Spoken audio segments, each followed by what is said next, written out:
Alright guys, I'm back with another episode, and today's episode I'm gonna introduce this deck here, the EGolem Barbarian Heart deck. I know it might seem like a very disgusting deck to play against, but I'm only gonna show you guys replays where it actually takes skill to win.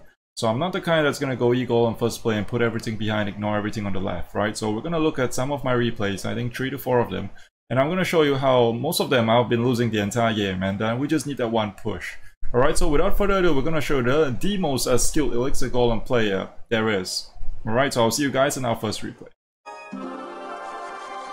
Alright, okay, so in this first replay, we'll speed it up a little bit. We can see starting hand, we have Barbhard. If I have Barbhard in the starting hand, I have no problem putting it down first. So we see he splits Royal Recruit, so we'll try to defend both sides here briefly. So he goes with the Ram Rider. Unfortunately, we're gonna have to Dragon and then pull it back to the middle. If not, I would take quite a bit of hits from that Ram Rider. So not the best start. We're sort of down in Elixir right now, and then look at that. He already selected his Ram Rider in the mirror, so I had to cycle back to another Barbarian Heart. If not, it will be even worse. By spending Healer or Dragon, we'll take quite a bit of a hit. So we managed to cycle back. Over here, we'll just basically defend. We're just filling it out, and the bombers are pretty strong against Elixir Golems, because especially when you don't have a spell, you're gonna need a very big NATO to make sure you get it. So over here we see we had to NATO it out.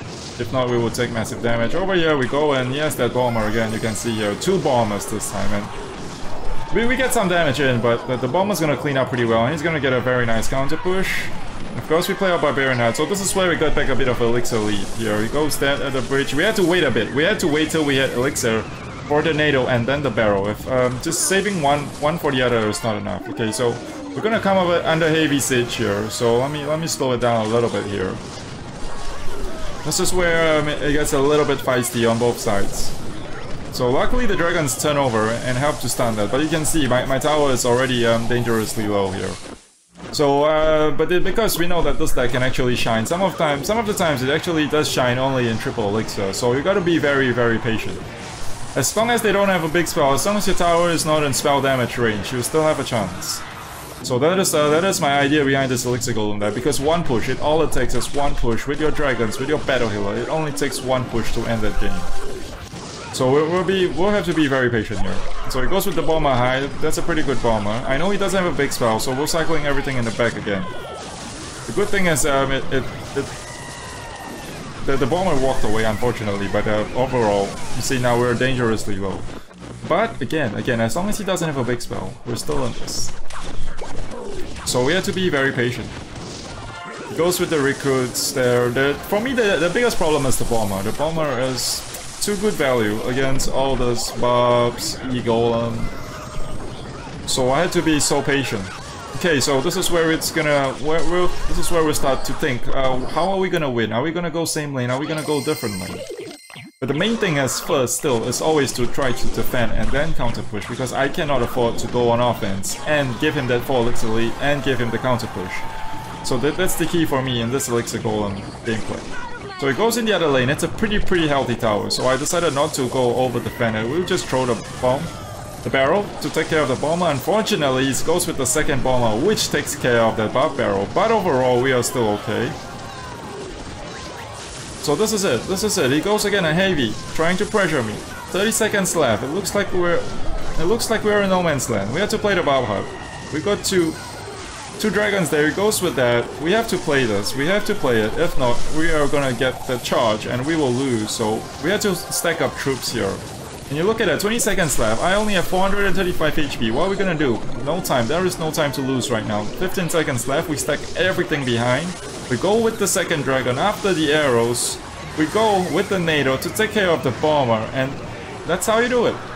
In the last 10 seconds, we steal the game from beneath him. So be very patient against certain decks. That's how you do it. Okay, I'll see you guys in the next replay. Okay, so in this one we'll be playing against Graveyard Barbarian Heart. So Graveyard Barbhard, this one you gotta be extra careful, because if you go into his Barbhard, if his Barbhard is still alive, then I think you'll most probably lose from the counter push. Okay, so again you can see basically at the start, we're just cycling, feeling out what he's playing. He goes here with the very aggressive Graveyard. We go with the Battle Healer. Unfortunately we used our barrel, so we had to NATO.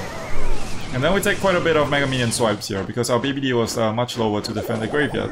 So again at the start, 1500 damage down. But again, not a problem. Because he's playing Graveyard, we decide to go with the Barbarian Heart in the back. Because we don't really have to pull anything. And the Barb Heart in the back can actually defend against the Graveyard.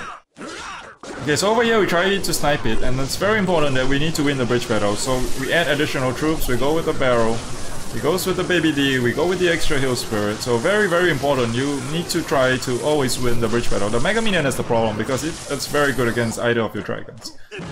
You see, we're stacking up, he goes with the poison. Again, you might think that this is the time to go in. He goes with the Barb Heart. I decide to be patient again, I'm gonna just cycle in the back. So again, this time he doesn't have his poison. So we try to think, should we go in with the EGolem, but better not. So we go here, we go with a NATO, I believe. Yeah, we get the NATO. And then we try to take out the Ewers, and that's it. And then we'll see. So this, when he plays the Barb Heart in the back, I was thinking that this is it. I need to force him to play one more Barb Heart in the back, and then I can go with the EGolem at the bridge, because he does need the Barb Heart to pull.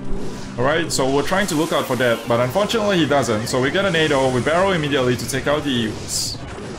Okay, so again, with just 1 minute and 40 seconds left, I'm down by 2000 HP. So again, we'll try to win the bridge battle. This time we don't really win it, because his dragons are there, but the E-Drag after that cleans it up. Ewers is there, we try to barrel it, he protects it well. And then he comes in again with the next graveyard. Okay, so we have to defend. Good thing is, the knight wasn't tanking, right? So this is where it happens. This is where the magic happens. We defended almost the entire game. This is where we go with the dragon. As long as we have a counter push, we have 2 battle healers down now. He plays a Barb Heart, that was his mistake. The Barb Heart doesn't do anything. 7 elixir gone. Wasted. Totally wasted. Because it's gonna be evaporated by my dragons. And look at that, triple elixir. We were defending the entire game, waiting for this one opportunity. And that's how you should do it. That's how you should do it. You shouldn't go EGolem immediately at the bridge, put everything behind or that. You gotta find a chance. Especially you gotta know what decks you're playing against. Alright, so I hope I give you guys some good insight, and I'll see you guys in the next replay. Okay, if you play against weird decks, you know, there are many weird decks out there, and this is one I'm gonna show you again. We're playing against a very weird deck. It's gonna be a P.E.K.K.A. Double Prince. Okay, P.E.K.K.A. Double Prince. And let's see how we handle this matchup. Okay, this one will go a bit slower, because a lot of the problem is the Prince and the P.E.K.K.A. You gotta be very careful. Because you only have 1 battle healer, and maybe 1 Barb Barrel to defend all those things. Okay, so you saw that earlier, he played the Prince, we had to go with the Barb Heart. Then he goes with the P.E.K.K.A. here. Look at my hand, I have absolutely no ground, so no choice. We gotta play the E-Drag, and then we'll play the EGolem to kite. And the E-Drag stays in a very beautiful safe spot, the Mega Minion just walks by. And this is all good right now. We have to sacrifice it, no choice, because he has way too many ground units. And sometimes you gotta sack the Eagle. We're giving him 3-4 elixir, unfortunately, but we have to do it. Then now he's gonna come, look at the Dark Prince coming in. He has a Prince ready selected, Double Prince coming in, Bandit coming in. We have the Barb Heart there, so we're gonna have to put the healer to protect all that. And of course, the healer is gonna get destroyed by the Double Prince, no question. We have to throw in the barrel just to make sure the Prince dies. And then the Dark Prince is on the tower, and so is the Mega Minion. We don't really have too much, but you're gonna see it first here. We're gonna NATO the Mega Minion to activate the King Tower. Alright, if you guys have never seen it before, you guys saw it first here on my channel. I was pretty surprised also it could work when I did it on stream. So alright, so now you see we're down by a lot of elixir. He has very strong ground troops. And how are we gonna handle this? Same as always, find the opportunity, find his overcommit, find his mistakes, and then when we punish, we make sure we spam everything. So as I was saying on stream, in single elixir, your hands are going like that, just pressing, just trying to react, and not overthinking. In double elixir, you can spam a bit more. But when triple elixir hits, your fingers are going like literally. You're spamming at the bridge, make sure all the dragons, your heal spirit, everything works. Okay, so he goes with the Double Prince now, we have to defend. The key is the E-Drag, I think, in this matchup, because he doesn't really have a big spell for it, so... This ground is gonna be very painful. But we will do our best to defend. You can see we haven't even really used the EGolem, only on defense for kiting. That's when we had to. Okay, so now again we're still defending. We're down, not really down. We have a good lead. Then this is when he packs us, and we go in. And then this is it. The E-Drag is gonna defend pretty cleanly here. We still have some barbs there, and that's it. That's how you do it. Find the right chance with the right timing, and then that's it.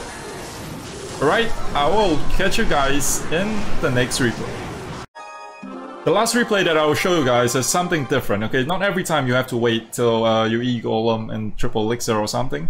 So this one, if you feel like you have a good elixir lead, or you feel like he has used all his great defenses against the EGolem, you can basically win the game in single elixir or in the first EGolem push, which is what I will show you here.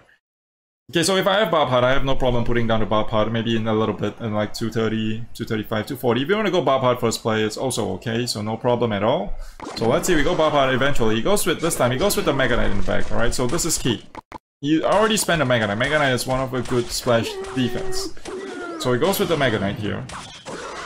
So I do not know what he has entirely, so I will not play my E-Drag. I will play the Baby D first. In case he has lightning, okay, this one he goes with the graveyard, okay, we have no choice, but we're gonna take quite a bit of damage. We're gonna go with the Heal Spirit, we're gonna go with the Barrel. We're gonna try to keep everything alive here, but because he goes with the Mega Knight graveyard, I know he doesn't have Mega Knight back in cycle, so this is where we go aggressive. We go with the EGolem here, he goes with the Poison. Then we go with the NATO, and that's it, he doesn't have enough elixir anymore.